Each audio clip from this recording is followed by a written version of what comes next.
حمدا لرب الطيب مصليا على النبي. وبعد فاسمع جملا تهم من فقه البلاء. إن البلاء واقع وذاك أمر قاطع، يكون بالضراء كذاك بالسراء.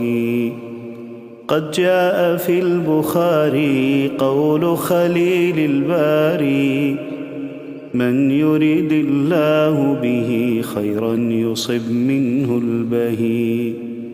وللبلاء لمن صبر فضائل تعلو القمر، مكفر ورافع وللتعالي واضع.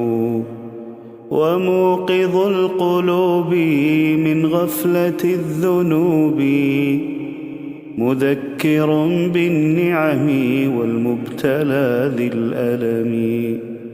لا تسأل الله البلا واصبر إذا ما نزلا، والصبر عند أول صدمة اصبر تنلي.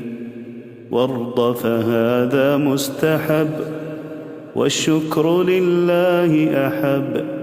إن سلم الدين فلا يضر بعد الابتلاء، بل عده من النعم وارق به إلى القمم.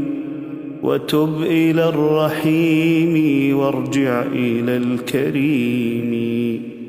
فإنه ما من بلاء إلا بذنب حصلا، وادع بكشف الداهية فليس مثل العافية.